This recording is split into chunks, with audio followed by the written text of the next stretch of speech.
আমিরুল মুমিনিন হযরত উমর যেদিন হযরত উমর ইন্তেকাল করলেন,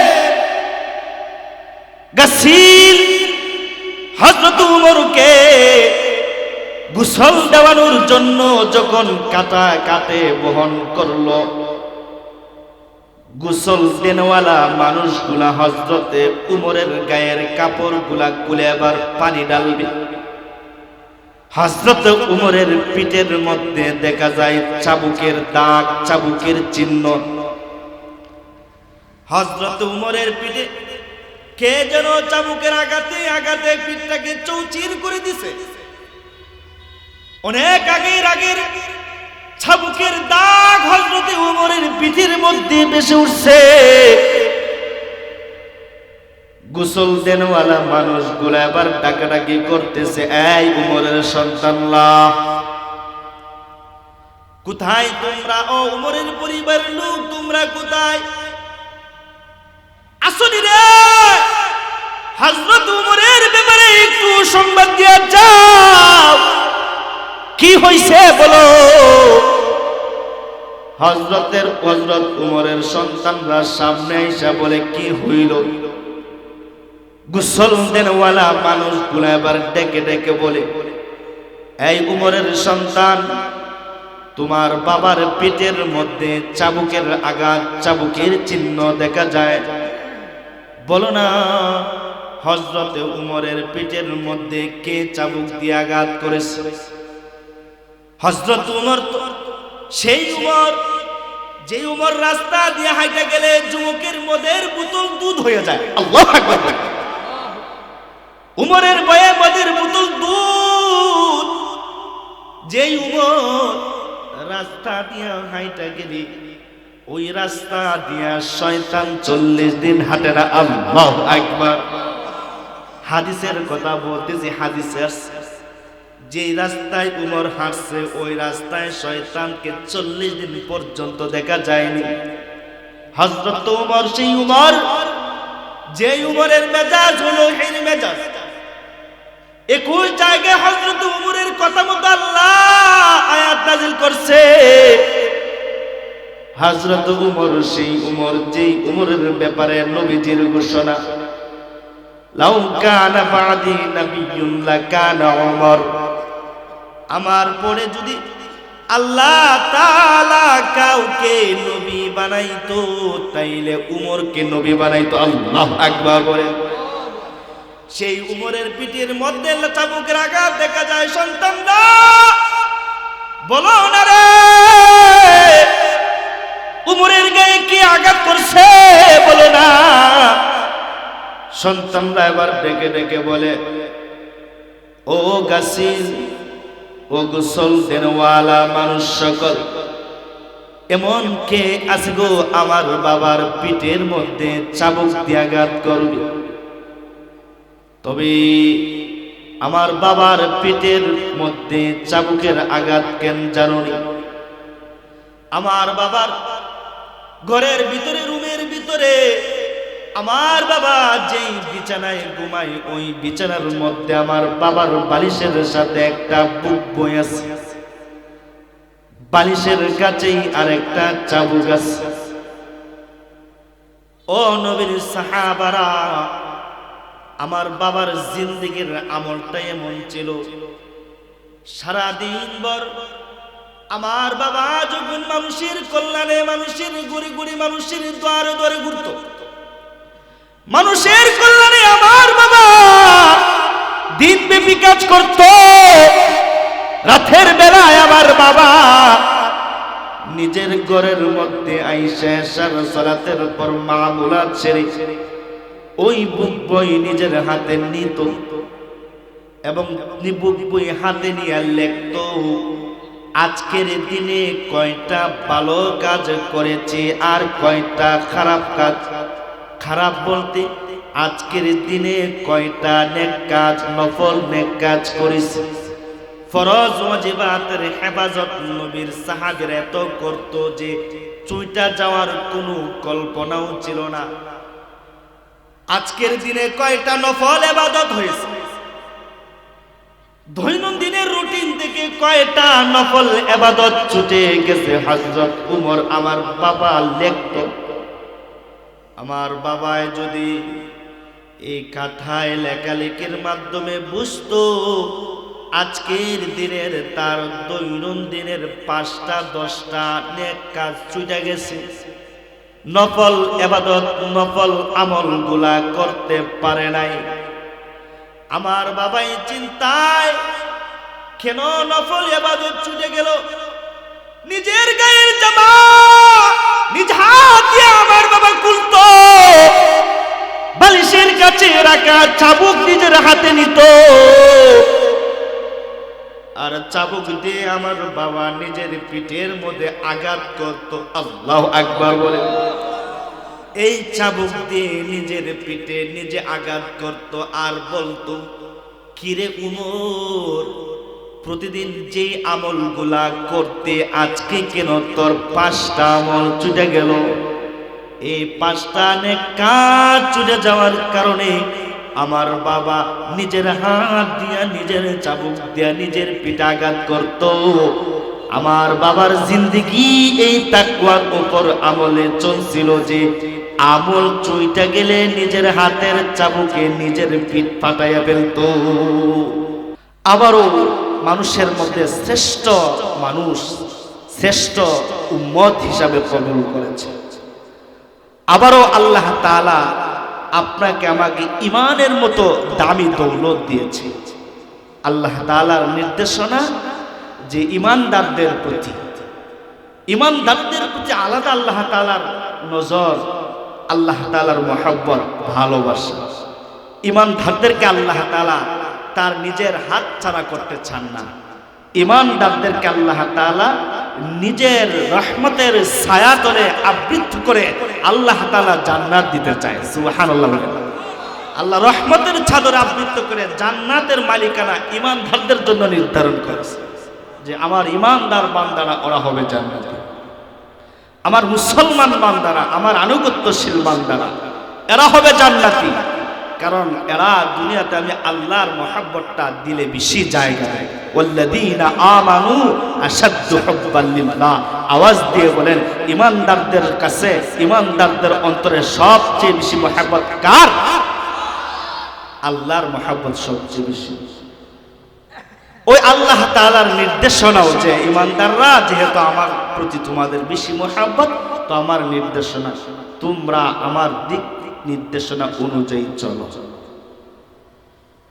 আমি আল্লাহ তাআলা তোমাদের প্রতি মায়ার নজর, দয়ার নজর, রহমতের নজর, ভালোবাসার নজর,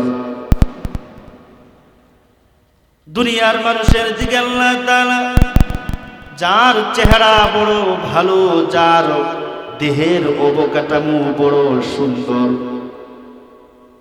যার ধন সম্পদ অনেক বেশি,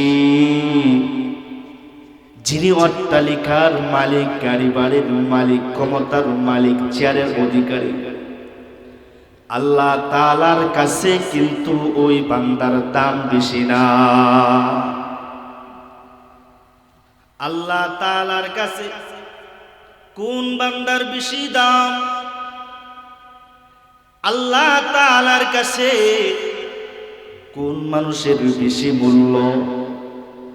আল্লাহ আপনাকে আমাকে সম্বোধন করেই বলেছেন, ও মানুষ সকল, ও ইমানদারগণ, আমি আল্লাহ তাআলার কাছে তোমাদের গাড়ি বাড়ি নারীর কোনো মূল্য নাই, তোমাদের চেহারার দামি দেহের কোনো মূল্য নাই, তোমার সুন্দর চেহারাও কিন্তু আমি আল্লাহর কাছে মর্যাদার অধিকারী না। আমি আল্লাহ তাআলার কাছে ওই মানুষের বড় দাম, যেই মানুষের ভিতরের কলিজা বড় ভালো, যেই মানুষের কলিজা বড় পুত পবিত্র, যেই মানুষের তাকওয়া বড় ভালো, ওই মানুষের মূল্য আমি আল্লাহ তাআলার কাছে আছে। ইন্না আকরামাকুম ইনদাল্লাহ আকরামাকুম ইনদাল্লাহি আতকাকুম ইন্নাল্লাহা আলিমুন খাবীর। আল্লাহ তাআলা বলে, নিশ্চয়ই নিশ্চয়ই আমি রব, আমি মহামালিক আল্লাহ তাআলার কাছে তোমাদের মধ্যে ওই ব্যক্তি বড় মর্যাদাবান, যে ব্যক্তির ভিতরের তাকওয়া বড় ভালো। আতকাকুম, তোমাদের মধ্যে যাদের অন্তর বড় ভালো, বড় পাক সাফ, সে আমি আল্লাহ তাআলার কাছে মর্যাদাশীল। আমি আল্লাহ তাআলার কাছে চেহারার দাম নাই, আমি আল্লাহ তাআলার কাছে তোমার ধন দৌলতের মূল্য নাই, আমি আল্লাহ তাআলার কাছে তোমার চেয়ারের কোনো মূল্য নাই। আল্লাহু আকবার। আমি আল্লাহ তাআলার কাছে ও নেতা সাহেব নেতৃত্বের মূল্য নাই। আমি আল্লাহ তাআলার কাছে মূল্যবান ব্যক্তি ওই ব্যক্তি আতকাকুম, যে তোমাদের ভিতরে তাকওয়াওয়ালা, যার দিল বড় ভালো, যার অন্তর বড় পবিত্র। এজন্যই নবী মুহাম্মদুর রাসূলুল্লাহ ডেকে ডেকে বলে, উম্মতেরা রে, শুনছো শুনছো আমার উম্মত, শুনছুনি। قال النبي صلى الله عليه وسلم إن الله لا ينظر إلى صوركم وأموالكم ولكن ينظر إلى قلوبكم وأعمالكم। উম্মত আমার, আল্লাহ তাআলার কাছে তোমাদের মালের কোনো মূল্য নাই, তোমাদের জনবলের কোনো মূল্য নাই, তোমাদের চেহারার কোনো মূল্য নাই। ইলা সুয়ারিকুম ওয়া আমওয়ালিকুম, তোমাদের চেহারা, তোমাদের মাল সম্পদের দাম আল্লাহর কাছে নাই। তবে কোন জিনিসের দাম? ওয়ালাকিন ইয়ানজুরু ইলা কুলুবিকুম, ওই যে তোমার বুকের ভিতরে বাম পাজের একটা গোশতের টুকরা আছে, কলিজা, কলব নামক গোশতের টুকরা, ওই যে আল্লাহ তাআলা রাখছে, এইটা বড় দামি। ওয়ালাকিন ইয়ানজুরু ইলা কুলুবিকুম ওয়া আ'মালিকুম, আর তোমার জিন্দেগীর আমল কি আছে, এটা আল্লাহ তাআলার কাছে দামি। আওয়াজ দিয়ে বলুন না, হায়াত মউত দিয়েছে কি? আল্লাযী খালাকাল মাউতা ওয়াল হায়াতা লিয়াবলুয়াকুম আইয়ুকুম আহসানু আমালা। আল্লাহ বলে, আয় বান্দা, তোকে আমি হায়াত দিয়েছি, মৃত্যু দিয়েছি, কিন্তু হায়াত মানেই মৃত্যু। জন্ম যেহেতু হয়েছে, মৃত্যু হবে তাই নিশ্চিত। জোরে কণ্ঠে কেনা। তবে এই হায়াত তোকে আমি দিলাম, মৃত্যুর মাধ্যমে আমি দেখব আমার এই জমিনে আমার কোন বান্দা কেমন আমল করছে, কে ভালো আমল করছে, কে সুন্দর আমল করেছে, আমি দেখব। ও বাজান, এইখানে বসছেন নেক নিয়তে নাকি অসৎ নিয়তে? বক্তার চেহারা দেখার জন্য নাকি কথা আমলের কথা শোনার জন্য, আওয়াজ শোনার জন্য নাকি আমল শিখবার জন্য? ওইটাও আওয়াজ দিয়ে বলুন না, দেখতেছে কি? এইটা হচ্ছে চিন্তার বিষয়, এটা হলো চিন্তার বিষয়, বিজ্ঞানের বিষয়। আমার জিন্দেগির আমল কি আছে, কি নিয়ে আসলাম, কি নিয়ে রবের কাঠ করে দাঁড়াবো, চিন্তার বিষয়। अकलमंदू से क्या पूछूं के मेरी इब्तिदा क्या है कि मैं इस फिक्र में रहता, मेरी इंतहा क्या है कि मैं इस फिक्र में रहता, मेरी इंतहा क्या है। চিন্তার বিষয় আমার শুরু কেমন ছিল? ওইটা দিয়ে কোনো লাভ নাই, লাভ নাই। আমার শেষ কি হবে? মুখ দিয়া কালিমা উচ্চারণ হবে কি হবে না? মৃত্যুর সময় নসিব আমার আসেনি লা ইলাহা ইল্লাল্লাহ মুহাম্মাদুর রাসূলুল্লাহ বইলা কবরে যাওয়ার সুযোগ আমার আছে। এইটা হচ্ছে একজন মুমিনের চিন্তার বিষয়। এইটা হলো একজন মুসলমানের জিকিরের বিষয়, এটা হলো দান্দার বিষয়। একজন মুসলমান চিন্তা করবে, আরে দুনিয়ার শান শৌকত সব কিছু তো আমাকে আল্লাহ দিল, আমি কি হাসরের ময়দানে কালিমা ওয়ালা মুমিন হইয়া আল্লাহর কাঠ করায় দাঁড়ানোর যোগ্যতা আমার আছে? এইটা হলো চিন্তার বিষয়। আজকাল নামে মাত্র মুসলমান হয়েই তো শেষ। 2-4 রাকাত নামাজ পড়ে, 2 ওয়াক্ত নামাজ পড়ে, মানব কল্যাণের জন্য লক্ষ টাকার ভিতরে 10,000 খরচ করে ইলেকশন গাইছে। উদ্দেশ্য হইল কিছু দিমু, এগুলা দিয়েই জান্নাত কামাই হয়ে যাইব। এমন মানুষের ফিকিরের ধান্দার মানুষ সমাজ আছে না নাই? খাঁটি ইমানদার কয়জন পাওয়া যায়? তাকওয়াওয়ালা মানুষ কয়জন পাওয়া যায়? নামে মাত্র মুসলমান, হাম মুসলমান হো, হাম মুসলমান হো, হাম মুসলমান হো, হাম মে মুসলমানি নিহি, হাম মুসলমান হো, হাম মে মুসলমানি নিহি, হাম মে ईमान है मगर हम मोमिने कामिल नहीं, हम में ईमान है मगर हम मोमिने कामिल नहीं। नामे मात्र मुसलमाনের সংখ্যার অভাব নাই বাজার। কামের মুসলমান কয়জন পাওয়া যায়? যদি কামের মুসলমান যদি হইতো, যে কোরআনের সামিয়ানার নিচে বৈশা বৈশা আলোচনাটা শুনতেছেন, মাত্র গুটি কয়েকজন এলাকার মানুষ কই গেল? নামে মুসলমানের অভাব নাই, কাজের মুসলমান নাই। আজও যদি একটা মিছিল বের হয়ে যাইত, 1 কাপ রং চা খাওয়ানোর রাস্তায় জায়গা নিত না। জোরে ঠিক কিনা? কামের মুসলমান খুব বড় কম, নামের মুসলমান, কারণ তাকওয়া নাই। অথচ আল্লাহ তাআলা বলে ইয়া ইয়া ইয়া আইয়ুহাল্লাযীনা আমানুত্তাকুল্লাহ, হে ঈমানদাররা, যেহেতু আমি আল্লাহ তাআলার কাছে তোমাদের দিলের বড় মূল্য, তাইলে তোমাদের দিল, তোমাদের অন্তর, তোমাদের কলবে পাক সাফ করে নাও। তোমাদের অন্তরের ভিতরে আমি আল্লাহর ভয় ঢুকায়া নাও। কারণ যার দিলের ভিতরে আমি আল্লাহর ভয় আছে, সে আমি আল্লাহ তাআলার কাছে ঈমানদার ঘোষিত আছে। এজন্য আল্লাহ তাআলা বড় মায়া করে, বড় আদর করে ডাকে, যার বারবার ডাকে, একবার না।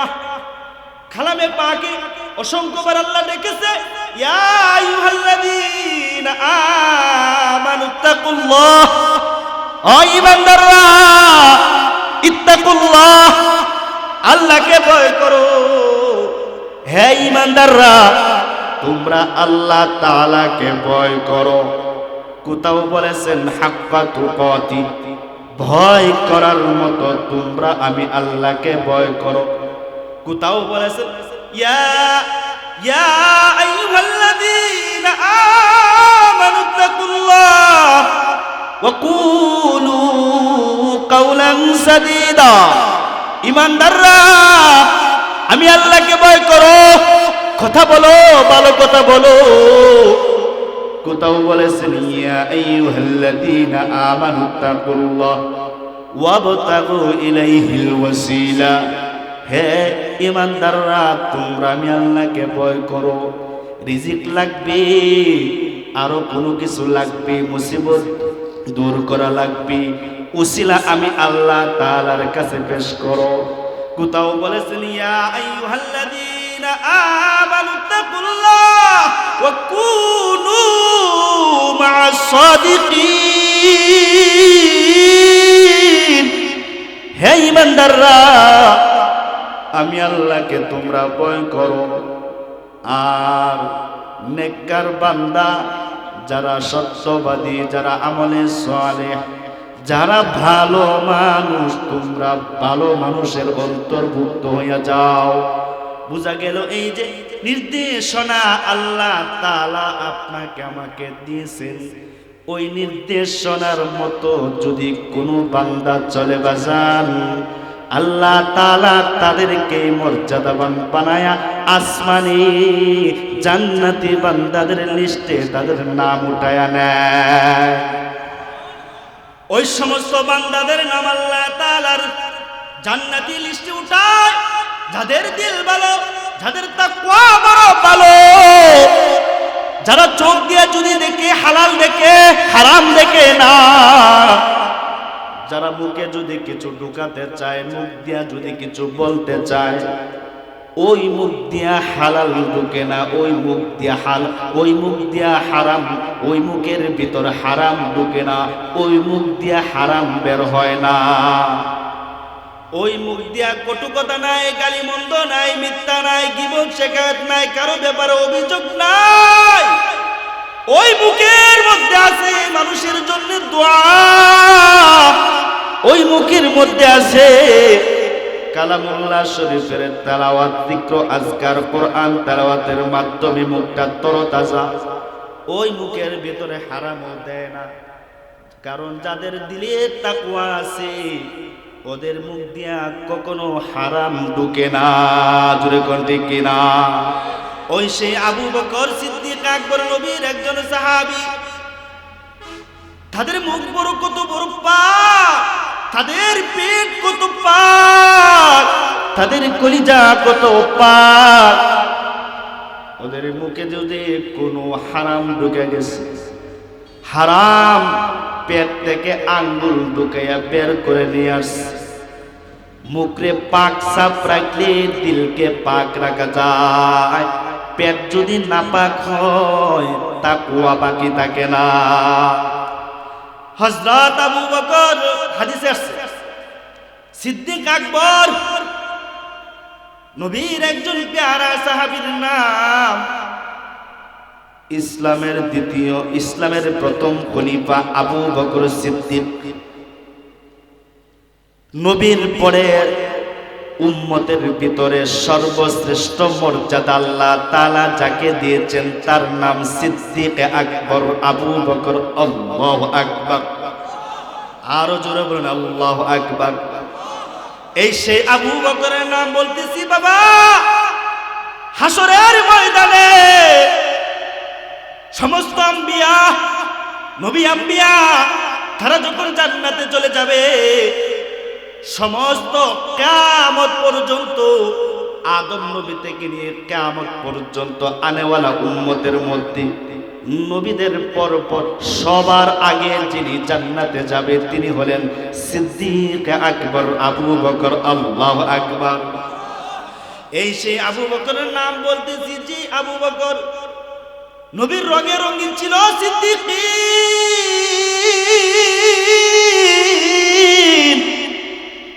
প্রথম সিদ্দিক আবু বকর। যে আবু বকরের উপাধি হইল সিদ্দিক, সত্যবাদী। শুধু মুখ দিয়া সত্য বলে এমন না, মুখ দিয়া অসত্য যায় না। মুখের ভিতরে হারাম পর্যন্ত ঢুকে নাই আবু বকর সিদ্দিক আকবর রাদিয়াল্লাহু তাআলা আনহুর জামানায়। সিদ্দিক আকবরের কাছে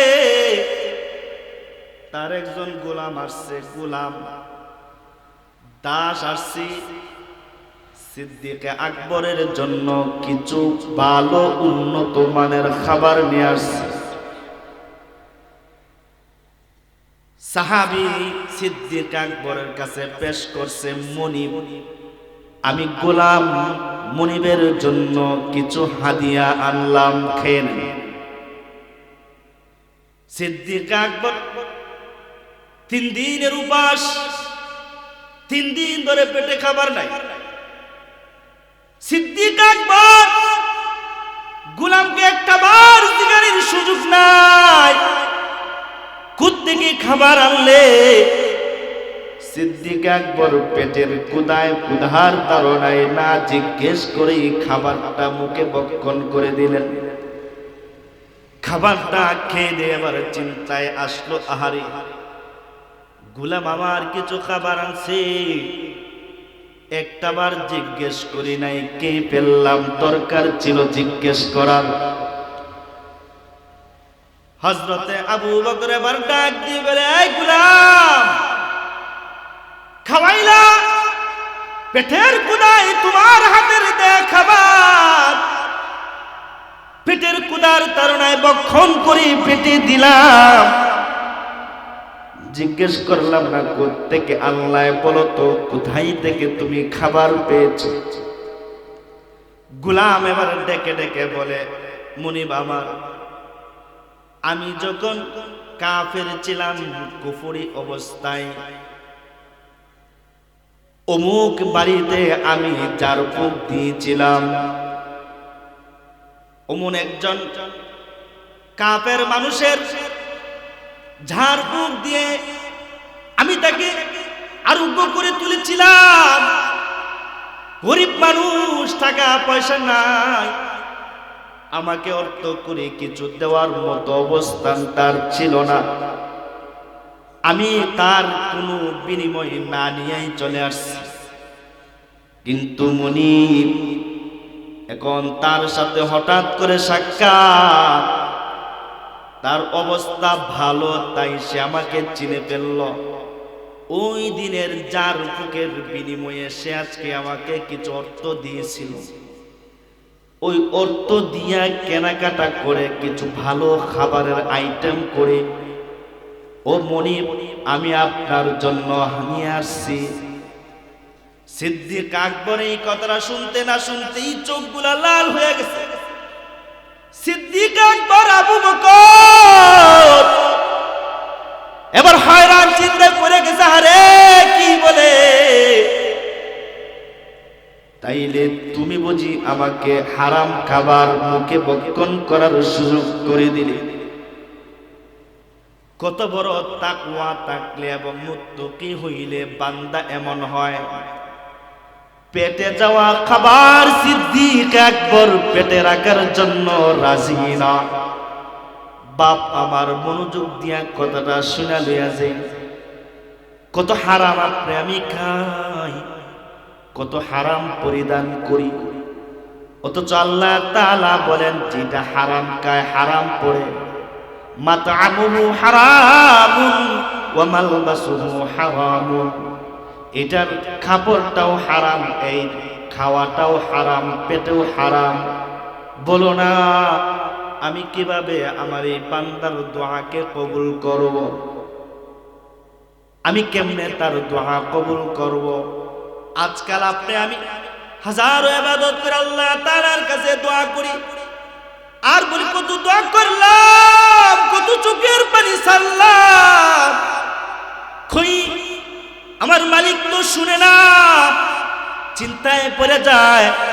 আল্লাহ বলে, কেমনে তোর দোয়া আমি কবুল করব? তুই না তোর গায়ের জামাটা পরছস হারাম, তুই না তোর মুখে হারাম ভক্ষণ করে পেট করছস হারাম, এই হারাম ভক্ষণ করে হারামের প্রভাব বিস্তার তোর শরীরের অঙ্গ প্রত্যঙ্গে মিশা গেছে গা। ওই হারামের প্রভাব এমন হইছে, তোর দেহের প্রতিটা অঙ্গ প্রত্যঙ্গ নাপাক হয়ে গেছে। আমি আল্লাহর দরবারে কিন্তু নাপাক মানুষের দোয়া আয় না, আমি আল্লাহ তাআলার কাছে কিন্তু ওই মানুষের মর্যাদা বেশি যার দিল এবং অঙ্গ প্রত্যঙ্গ বড় পাক। হযরত আবু বকর চিন্তায় পড়ে গেল। সাহাবী আবু বকর সাথে সাথে দুইটা আঙ্গুলি মুখের ভিতরে দিয়ে দিল, চেষ্টা করতেছে মুখের ভিতরে দিয়া যে খাবারটা পেটে গেছে ওইটা বমি করে ছেড়ে দিবে, কিন্তু বমি হয় নাই, বমি হয় নাই।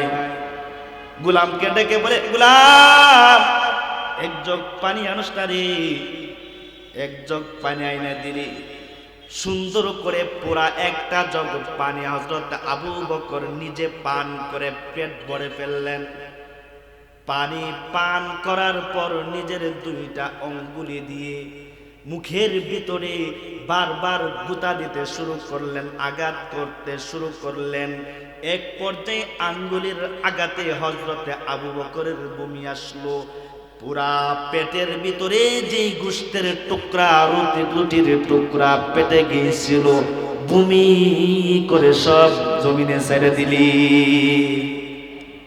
মালিক এমন করলেন কেন? গোলাম ডেকে বলে, মালিক কি দরকার ছিল গো, পেটে তো চলে গেছে গা। হযরত আবু বকর ডেকে বলে, গোলাম রে, এই যে হারাম বক্ষণ আমার পেটে গেল, এই হারামের কারণে যদি আমার রব, আমার মালিক যদি আমার জিন্দেগির, আমার সবাই জিকির পড়ি লা।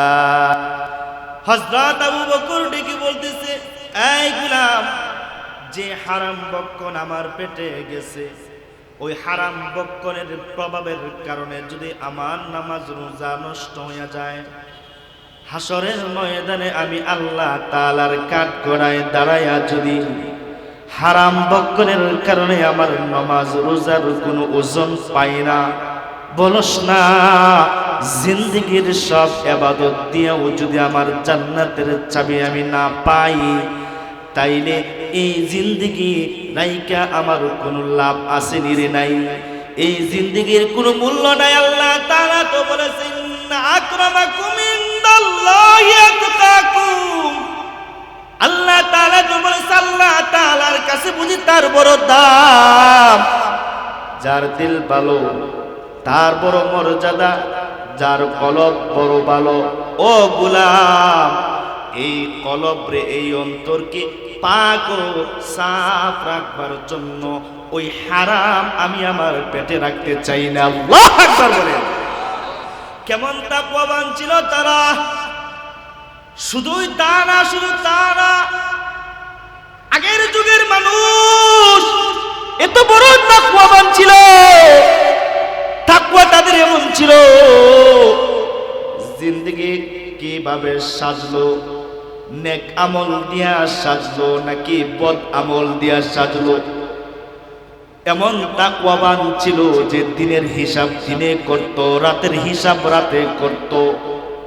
ইবাদত বন্দেগি দিয়া নিজের কলব পাক সাফ হইল কি হইল না, নাকি কোনো ইবাদত ছুটে গেল, আল্লাহ তাআলার কাছে ধরা পড়ে যাইব, এই চিন্তায় দিনের কি কি কাজ করলো, কি কি ভালো করলো, কি কি খারাপ করলো, এমন চিন্তায় রাতের বেলায় অজ্ঞান হয়ে পড়তো আগের যুগের মানুষ। এই যে আপনার আমার সম্মুখে আসতেছে রমজানুল মুবারক, তাকওয়া বর্জনের মাস, কয়জন মানুষ এইভাবে এমন হয় রমজানের রোজা পাওয়ার পরেও নিজের দিল পাক সাফ করার যোগ্যতা থাকে না, হারাইয়া যায়। আসে না এমন? রমজানের রোজা না পর্যন্ত রাখার সাহসিকতা হয় না, রাখমনে আরো তো হায়াত আছে সামনে।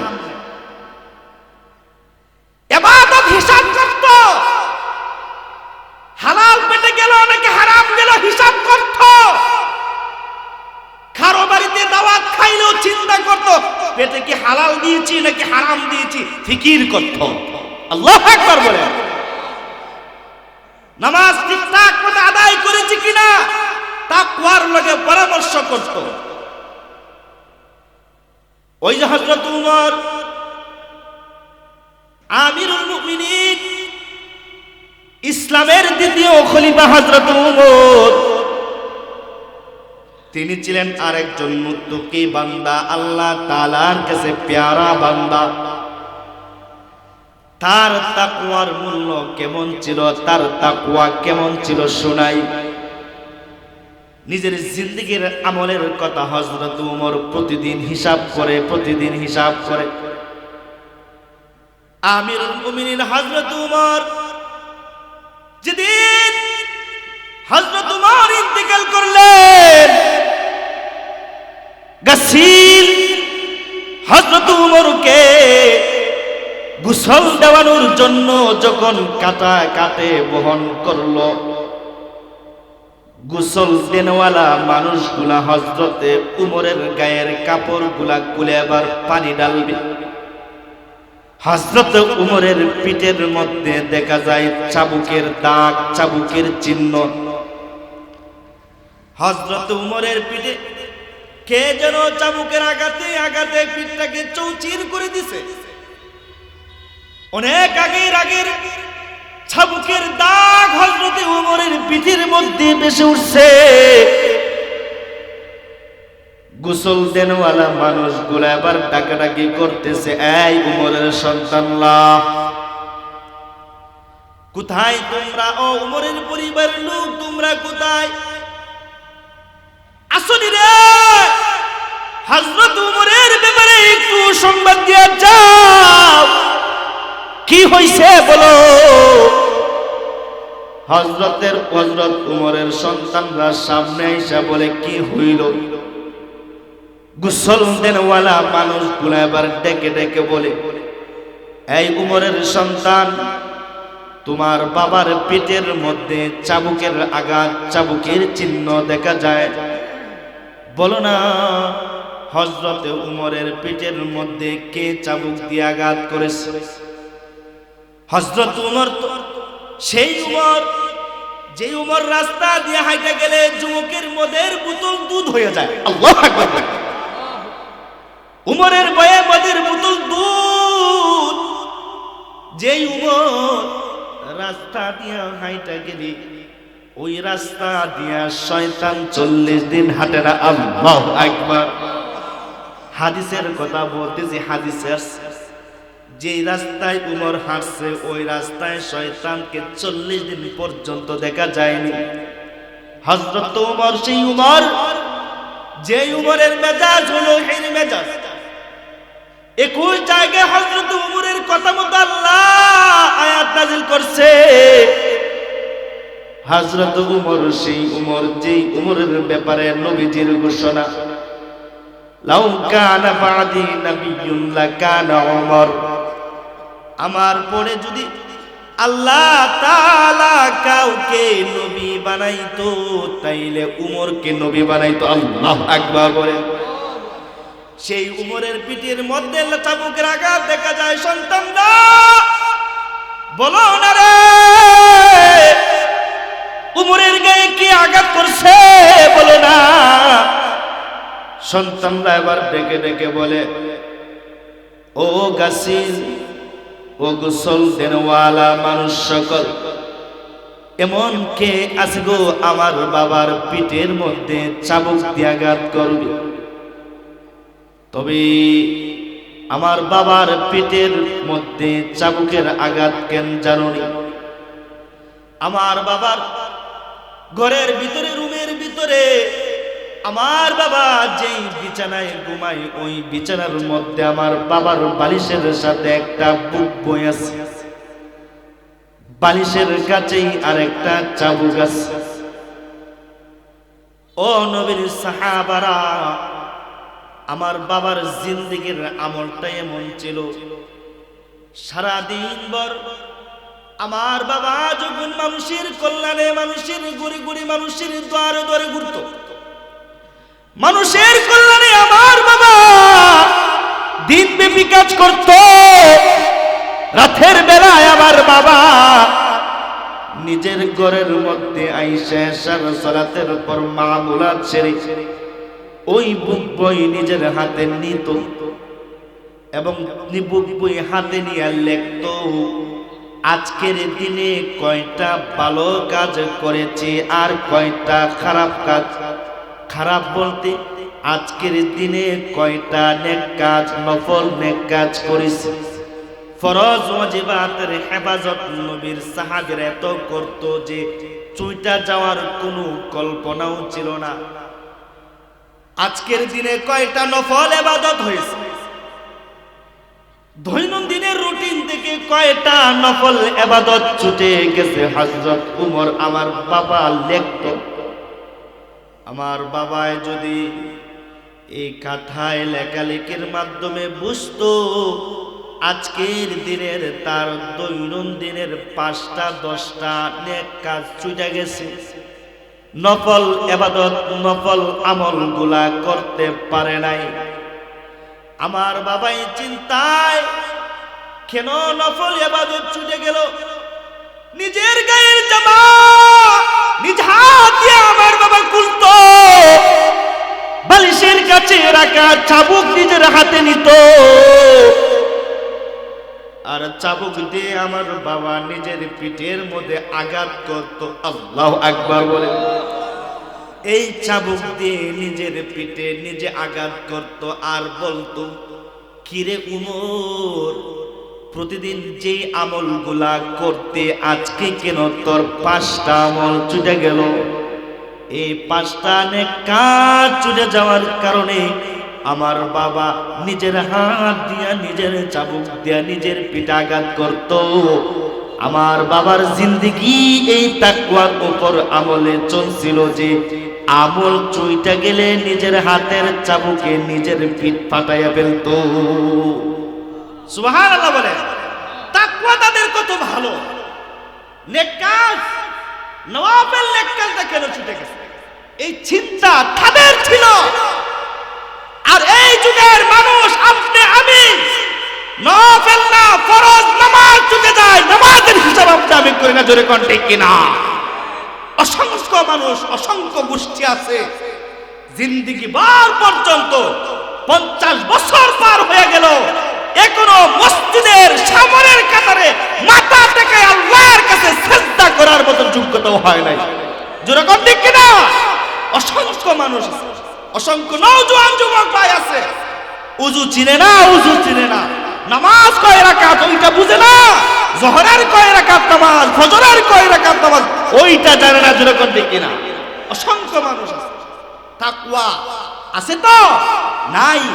তাকওয়া ভালো না, এই বইলাই দ্বীন এবং শরিয়ত থেকে দিন বদিন দূরে যাচ্ছি আমরা। অথচ আল্লাহ তাআলার কাছে কিন্তু তাকওয়া ভালো না হইলে আল্লাহ তাআলার কাছে কিন্তু সার পাওয়া যায় না। তাকওয়া কোন জিনিসের নাম? আল ইমতিসালু বিল আওয়ামিরি ওয়াল ইজতিনাবু আনিন নাওয়াহি।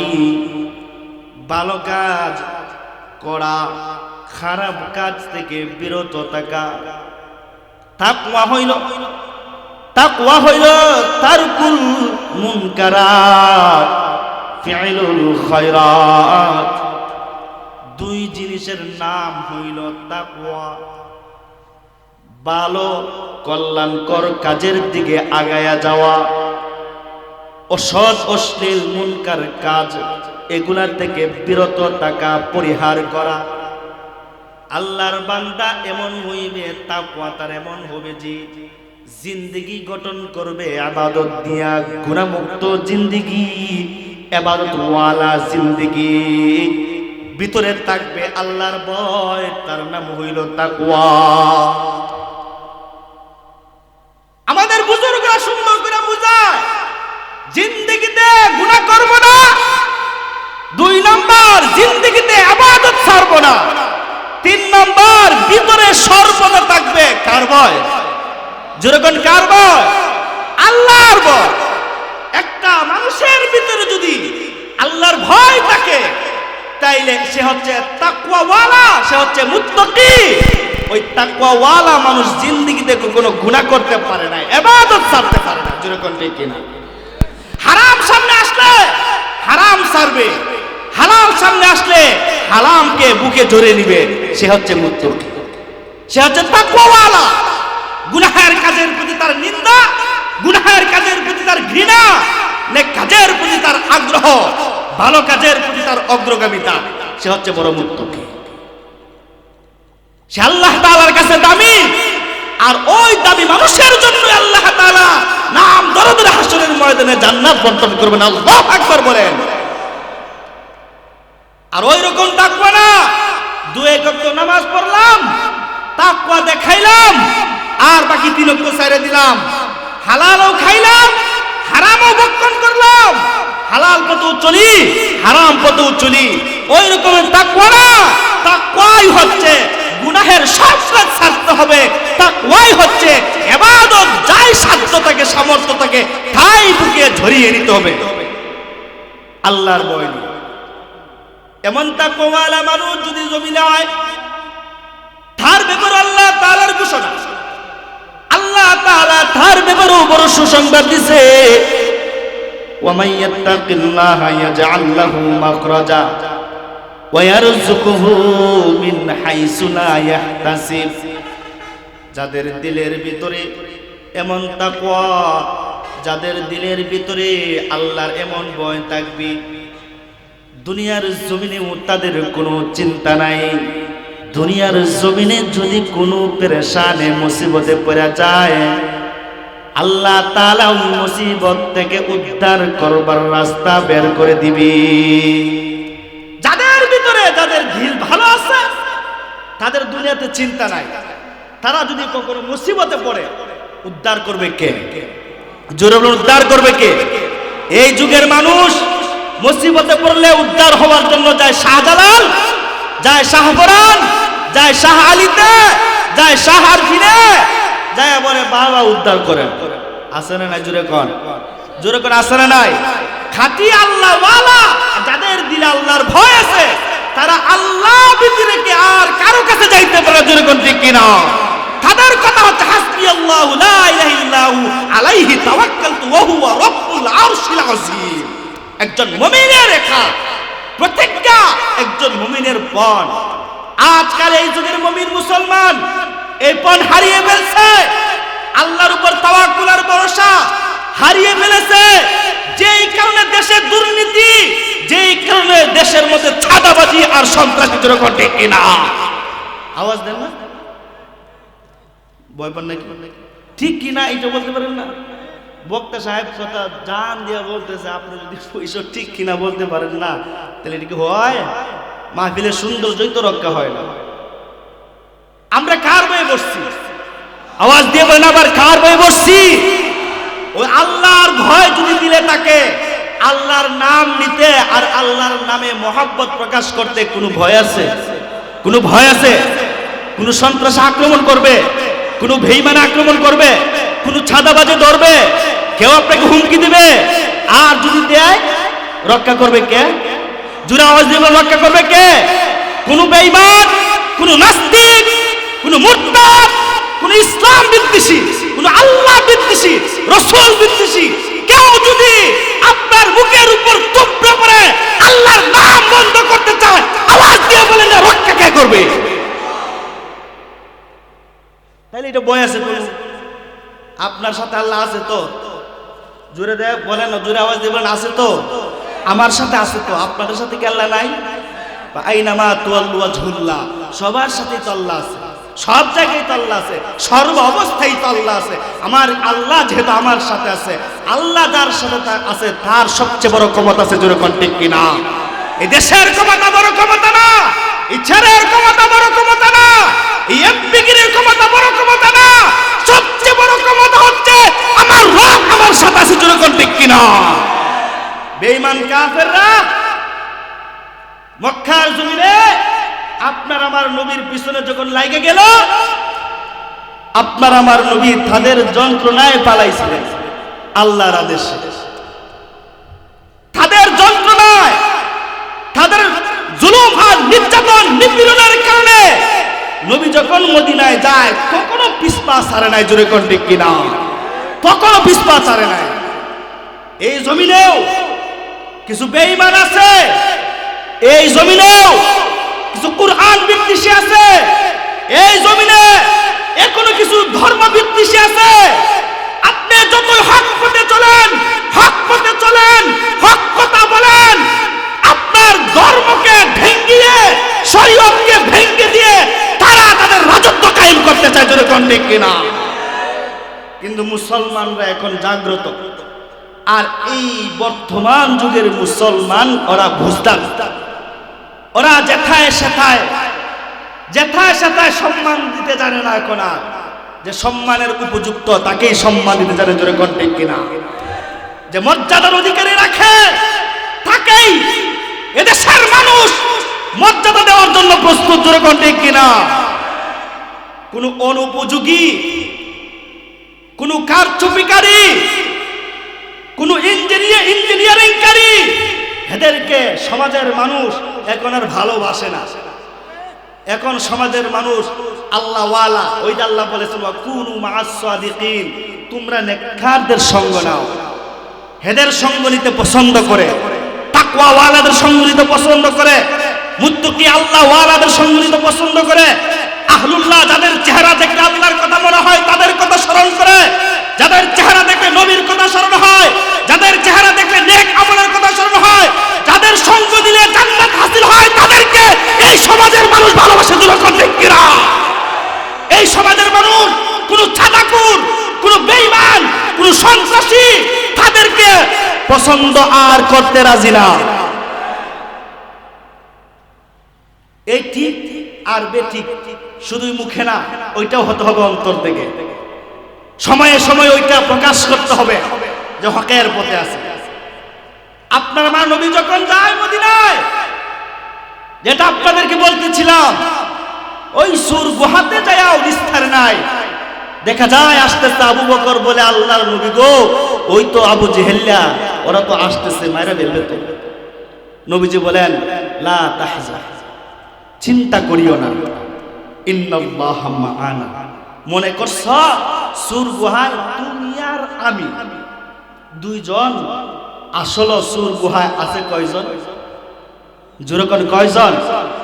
একজন আছে আবু বকর, আরেকজন আছে কে? নবী মুহাম্মদুর রাসূলুল্লাহ। দুইজন মানুষ হইল দুইজন, সাথে আছে কে? হেফাজত কে করেছে? সর্বমহলে, সর্বসময়ে, সর্বযুগে মুত্তাকি যারা, আল্লাহ ওয়ালা যারা, আল্লাহর প্রেমে যারা পাগল, আল্লাহর প্রেমে যারা দিশেহারা, তাদের সাথে আল্লাহ রয়েছেন। তাদের পিছু দিলে রক্ষার সুযোগ নেই, তাদেরকে রক্ষা করবে স্বয়ং আল্লাহ। তাদেরকে স্বয়ং আল্লাহ। মুত্তাকি হওয়া দরকার, ঈমানদার হওয়া দরকার। ওমা ইয়াত্তাকিল্লাহ ইয়াজআল লাহু মাখরাজা। বান্দা যদি মুত্তাকি হয়ে যায়, পথ অপন্থা রাস্তা বাতলি দিবে। আওয়াজ দিবেন কে? আবার বলেন আল্লাহ।